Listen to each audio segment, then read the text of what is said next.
This episode of the podcast is brought to you by Canna Health. Hey cannabis consumers, have you ever consumed a cannabis product thinking it'll make you feel a certain way, but then it doesn't? Don't you wish you had a clear understanding of your own DNA so that you could make informed decisions about what type of cannabis products interact best with your system? Well, now you can with EndoDNA. EndoDNA is a simple DNA test that maps your entire endocannabinoid system and then matches that summary with a specific cannabinoid ratio and terpene profile that best aligns with your unique genotype. Imagine being armed with personal information when visiting a dispensary. You'll have the knowledge and power and capability to purchase products that best align with your genotype. Visit their website to purchase the EndoDNA Collection Kit and Endo Decoded Report at endodna.com/products and use the promo code CONNECT15 for a 20% discount. Again, that's endodna.com/products and use the promo code CONNECT15 for a 20% discount. The future of cannabinoid therapeutics is here with EndoDNA.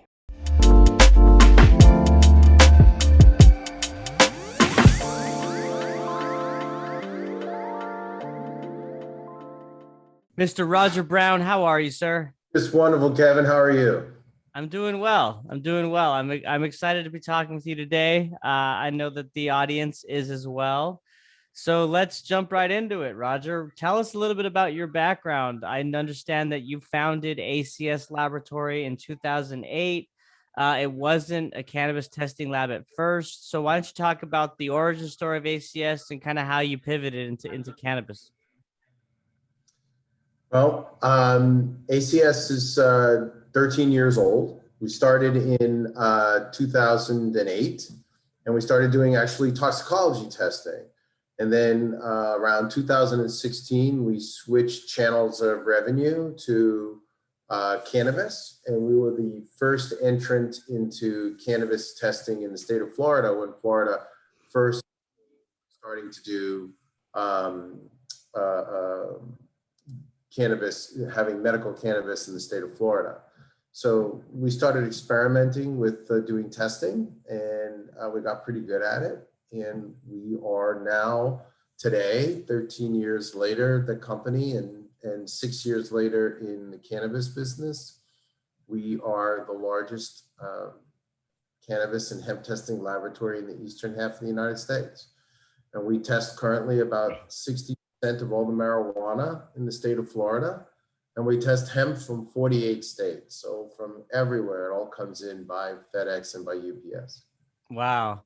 That's awesome. So let's kind of dive into that, right? So you personally, I mean, what's your relationship with the plant? I mean, did you have prior experience consuming cannabis? I mean, did you just kind of see this as an opportunity, obviously, with the business that you had prior to entering the space? So kind of where were you at in terms of that move?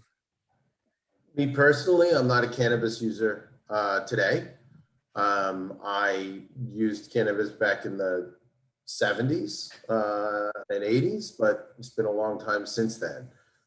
I actually have grown to really love cannabis and love the cannabis business. And it's a completely different culture. It's a completely different attitude.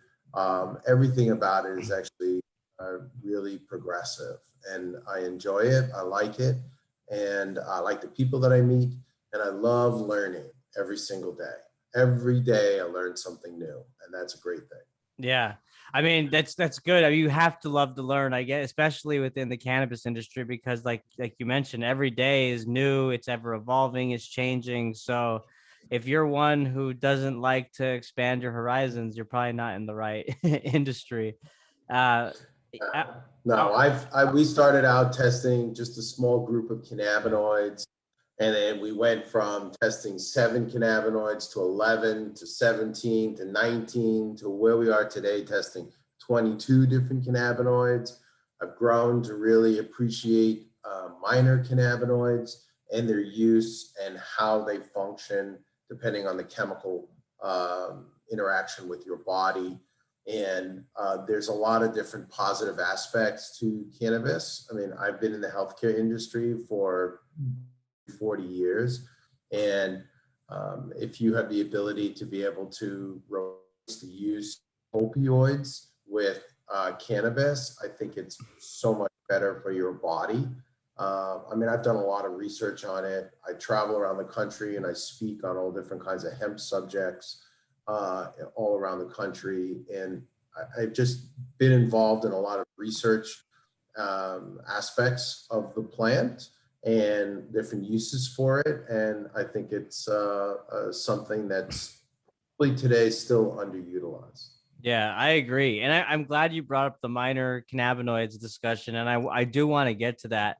I have one question before, though, however, and that is so like, you mentioned that you do 60% of the cannabis testing within Florida, which is medical, and then, 48 different states throughout the country, because hemp is, of course, legal nationwide through the 2018 Farm Bill. So, what are some of the differences, challenges, comparisons, testing hemp compared to cannabis in the state of Florida? Well, Florida, first of all, for marijuana, Florida has one of the most strict regulations in the entire country. More strict than California, more strict than almost every other state. And in reference to hemp, Florida has probably the most strict hemp regulations, except for the new regulations that have just been put into place for Colorado. So it's actually kind of unique. We do testing on hemp for 48 different states, and we also have a national panel to be able to test for just national for everybody, somebody who wants to sell in all 50 states. So that it's a very diverse testing genre that we work with, and we have all different kinds of testing that are required and testing that is not required, and it's just for those companies that want to be able to do that different testing.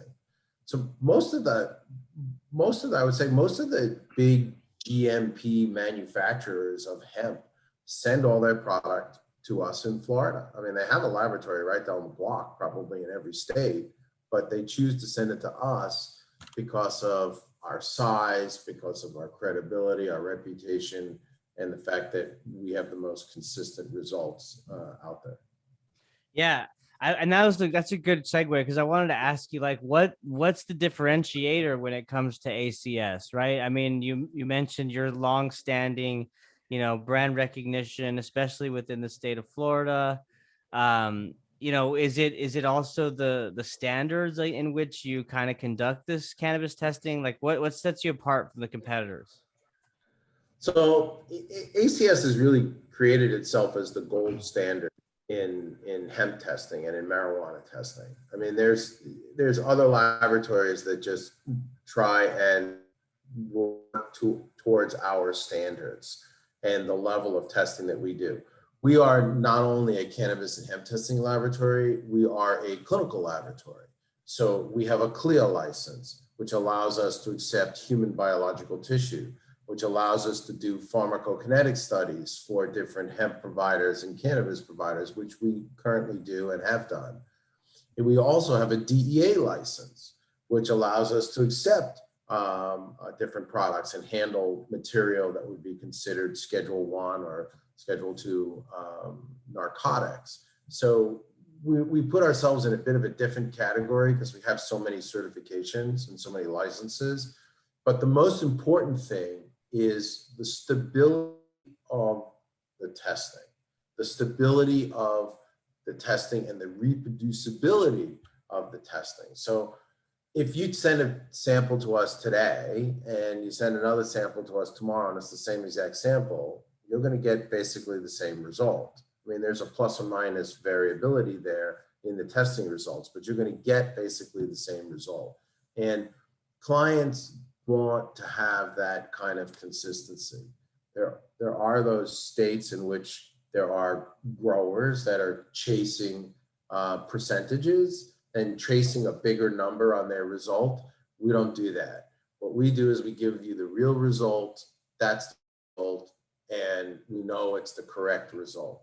So if somebody's looking to chase a higher number, they're not going to test with us. They're going to test with somebody else. I'm glad you brought that up because I have had, multiple guests on within the cannabis testing space, and that gets brought up a lot. The notion of quote unquote lab shopping, right? And how people are, like you said, chasing after that percentage, and they want that consistency in that way, right? They want to be sure that every time they go to their lab testing facility that they're getting high percentages of a certain cannabinoid, or making sure that they're below the limit of THC for hemp, which is zero point 0.3 or less. So, do you see that a lot in terms of, you mentioned that those aren't customers that you work with. So do you see some of those people come in, and you can obviously tell that they're just looking for higher percentages, and kind of how do you, what's your process of kind of not working with them? Well, the marijuana business is a little bit more regulated than the hemp business. Unfortunately, there are regulations in the hemp space, but the They're not government, enforced though, right? Like they're not enforced right, in the hemp. federal Yeah. government and the state governments really don't have the wherewithal to be able to enforce them.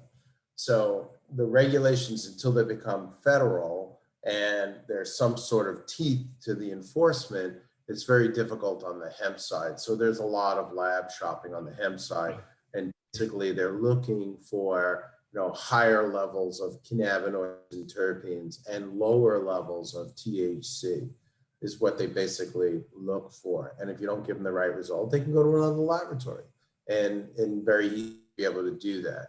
And on the marijuana side, there's a little bit more regulation that requires the growers in almost every single state to send in a result that's a compliance test. And if it fails, it fails. And if it passes, it passes. So it is what it is on the compliance side. So many of the states have the ability for growers to be able to remediate or to retest if they think that the testing is not correct, or to remediate the product so that they don't have to lose the entire crop. But the regulations on the marijuana side are much more strict and enforceable because of the track and tracing that goes on in every single state. Yeah. Well, it sounds like you mentioned, the testing for cannabis within, the state, it's more regulated, it's more cut and dry. It's pretty straightforward. When you see regulations across the country for hemp, are there any states that stand out to you that have been doing it well, in your opinion, in terms of how they rolled out regulations? Well, Florida, again, has the most strict regulations. And I think Florida really did a great job in rolling out the regulations. Just unfortunately, they don't have the ability to enforce them. So that's just a very difficult process, not only for Florida, but for every other state that has regulations. If you took the regulations that were enacted in the state of Florida and you were able to take them, make it national across the whole country, I think you would, and they were able to be enforced, I think you would probably see a higher quality of product. What But what's GMP, sorry to cut you off, Roger. What specifically, like you mentioned, like strict regulations. So like what's different about Florida compared to other states when it comes to testing hemp? Florida requires to test for 67 pesticides, 21 residual solvents, 4 heavy metals. They also require the label to be within 10% of what is on the label. So your testing has to be within 10% of the label. There's a lot of states that don't have those requirements or have the ability to be able to enforce them. And I've said this many times, if you can grow marijuana in the state of Florida and test to the level in the state of Florida, or you can grow hemp and manufacture hemp and test to the level in the state of Florida, then you should be able to sell almost everywhere in the country because of the strict regulations. Colorado just enacted some very strict regulations on pesticides. So now they require a test for 104 pesticides in Colorado, of which we have started doing those testing for the 104 pesticides. Wow. And I would imagine, like, implementing more strict regulations is only setting yourself up for success, because when inevitably federal legalization happens, I would imagine that those standards of regulations are going to be pretty high at that point. It's more the early entrance to the space where the rules are a little bit looser, like Massachusetts and Colorado have their rules are a lot looser than California and Florida. California's rules are almost as strict as Florida's. Florida's just slightly more stricter than California. But California has a pretty good handle on it. I don't know what the enforcement is in California, but but there are growers. I mean, I have hemp customers that literally test much more than what is required because they're a GMP manufacturer. So they test much more than what is required by any kind of regulation because they want to deliver a quality product to their clients. And from a marijuana standpoint, me personally, I don't know why anybody would buy marijuana from anywhere but a dispensary. I mean, it just doesn't make sense to do that because you don't know where that marijuana comes from. If it comes from a dispensary, you know at least it's been tested and you know at least it's safe for human consumption. You have no idea what is on anything that you buy in the black market. Could have paraquat, could have glyphosate on it, could have all kinds of different chemicals on the product that are very dangerous for people to consume. Yeah, no, I see where you're coming from. I mean, a guy living in the state of Texas where, prohibition is very real and evident. It's the only choice you got, right? I mean, for your medicine and ideally, when you say the black market, yeah, of course, there's going to be shady characters where you're buying stuff that you don't know, but for the most part, also, like, there's a lot of people that just have friends, right? That just sell weed on the side to make extra money. And that happens a lot out there. So there is this, I guess, misconception of the black market in a lot of ways, but I see what you're saying. You want to ensure that what you're consuming is high quality and it doesn't have any pesticides or microbials or heavy metals that could affect your health, right? And I think that's the end goal. We want to get there with federal legalization. And hopefully, now that the Republicans have proposed a bill, it's going to kind of kick both parties in the butt a little bit to move fast on this. Well, I think that, but like you said, there's a difference between some people have friends that sell, but there's a difference between a friend who sells and a friend who grows. That's Because a true. friend who grows, you know how it's being grown, but a friend that sells, you don't know where they bought it from. But So, some do, guys, though. I mean, there's some friends that source their product from other friends, say in California or from Colorado. I mean, that happens a lot. Interstate commerce is well and alive on the black market. and probably may never go away. Oh, it may not if we go the route of the CAOA, which is proposing up to 25% federal tax on top of what the states are already implementing. So, I mean, if you, from a federal standpoint, include higher excise tax, I mean, undoubtedly the illicit market's going to thrive. I mean, that's kind of one area I see it happening. What do you think? I think that the illicit market is always going to have its place. The black market's always going to have its place, but I think the legitimate market is definitely the way to go if you want to make sure that you're getting clean product. Yeah, I totally agree with you there. Let's talk about minor cannabinoids. Did you say 22 is what ACS currently tests for? Yes, 22. Wow. Okay. So I know, and one of them, and correct if I'm wrong, is HHC. Is that right? It is. We do test for HHC. Okay. So I tweeted about that the other day because I heard about that cannabinoid for the first time ever. What is HHC? Hexahydrochloride is HHC, and HHC is derived from CBD, and then you take CBD and you convert it to Delta 8, and then you take Delta 8 and you're converting it to HHC. So does HHC have psychoactive properties like Delta 8 and Delta 9 do? Like, does it get you high? It does, but it has all different. They all have different properties. Like Delta 9 is pretty much. I mean, everybody knows what kind of a high that is. Delta 8 is more like a indica, and Delta 10 is more like a sativa or like a taking an Adderall. Quite frankly, it's a bit of an upper, and Delta 8 is more of a relaxer, and HHC is more of a body high. But then there's also THCO-A, which is another cannabinoid that's recently getting a lot of traction. Wow. Okay, yeah. HHC is a first for me. So I would imagine like now that states are really targeting Delta 8 and outlawing them in some states, Texas being one, I don't know if like HHC is going to be the new trend that's going to be popping up in CBD shops. I think THCO-A and THC are going to gain a lot of traction since there's 20 states that have outlawed Delta 8. So the most important thing is like we get clients that will send us product tested just for the potency, and we tend to not like that kind of testing where they're only doing a potency testing rather than testing it for its full panel.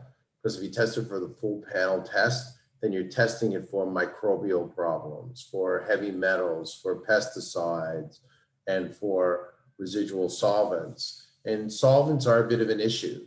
So like when we do THCO-A testing, we only do THCO-A testing when it's done along with acetic anhydride, which is a solvent used to make THCO-A, and it's a pretty dangerous solvent if it's left in the product. Got you. So in that conversion process, that synthetic conversion process, if that is left in and you consume it, that's where it can become unhealthy. And that's of course the value that ACS adds when it comes to testing those types of products. There's the synthetic conversion process is something that is always dangerous in any single product that's out there, marijuana or hemp. So that's why you have to make sure that you fully remove all the residual solvents and that there aren't any residual solvents remaining, because that could be, a health problem for patients or clients. Got you. What other minor cannabinoids are worth kind of calling out that y'all test for? We just started testing for something called HU331, which is actually a pretty cool cannabinoid. It's anti-carcinogenic, anti-inflammatory. It doesn't get a lot of traction in the public or in social media, but some people are actually making HU331, and it's actually something that's really, really cool. And we've done a lot of research on it, and it's a very positive cannabinoid, and we really don't see any traction on it. Wow. Yeah. I haven't heard anything about that. That does sound interesting. Is that naturally occurring within the plant? Yes. It is. And flavonoids also, we test for flavonoids. Everybody talks about terpenes, but flavonoids are naturally occurring in marijuana and in hemp. And it's something that if you track it and you measure it, we've been getting a lot of business with flavonoids. And it's, again, anti-carcinogenic, anti-inflammatory cannabinoid additives, the flavonoids. So flavonoids there's a lot of research being done on flavonoids, on pain relief of the different combinations of flavonoids together. And that in conjunction with marijuana has been really positively received by different patients that are looking for pain relief. Yeah, I'm glad you brought that up because you're right. I mean, there's a lot of focus on terpenes, a lot of talk about terpenes. But when you hear that phrase, the entourage effect, it's not just the terpenes and the cannabinoids, it's also the flavonoids, right? And kind of how all those different molecules and work together to kind of help give you that effect that you're looking for, right? That effect is very, very unique. And you might get that effect, but you may not know what's causing that effect. So that's why I think that it's really important to actually look at the certificate of analysis of what you are buying. So in the cannabis world, the consumers, whether they be patients or adult use consumers, are very educated clients, very educated consumers, and they like to learn a lot of information. So that's why looking at the analysis and seeing exactly what is in the product is something that right now is very important, but a couple of years from now may not be as important as you get forward in the market and there's more moving towards more trusted brands, because everything is going to be all about trusted brands down the road. Because if you go into the grocery store and you walk down the soup aisle and you pick up a can of Campbell's soup, you don't say, I want to see the laboratory information on how many cannabinoids, how much cholesterol there is, or carbohydrates, or salt, or anything that's in this product, because you trust Campbell's soup. And that's the way it's going to be in the marijuana and the cannabis space. It's all going to be about trusted brands a couple of years from now. Yeah, I agree with you on that, man. I mean, like California is the perfect example of that, right? They have their market's mature. I mean, I guess mature compared to other adult use states throughout the country. Colorado is another one. And over time, there's kind of those household brands that consumers love and they have an affinity for. And I mean, I don't see it. I don't know those brands because I don't live there, but I know that if I was a resident of California, I would know what the top, brands of flower would be, or the top, cartridges would be, right? Because I'm shopping and going to those dispensaries. So Well, I you have do a see that. brand, you have different levels. You have a brand, you have a strain, and you have the ability to be able to make sure that it's clean. So that's what we do, is to make sure that it's clean, and then the brand and the strain. So we test so many different strains and so many different brands in Florida, and because we're the laboratory, because we're the biggest laboratory in the eastern half of the United States, we kind of see everything behind the curtain of what's going on. We tend to keep our mouth closed about what's going on and just produce the results for our clients. But we see everything that's going on and who's really concerned about quality and who's really concerned about really delivering a high quality product to their customers. Mm-hmm. So, well, what's the future hold for ACS Laboratory? I mean, what are y'all's plans as we're wrapping up Q4 here in 2021? What's your focus going to be for 2022 and beyond? Well, right now we have our facility is a 20,000 square foot facility. It's the largest footprint facility in the country. And we're going to continue to grow that business and in Florida. And we're looking to move into 9 different states, which is we've already targeted and have agreements out, and moving into those different 9 states. Any So talks? Oh, sorry, go ahead. 2022 will be very busy for us.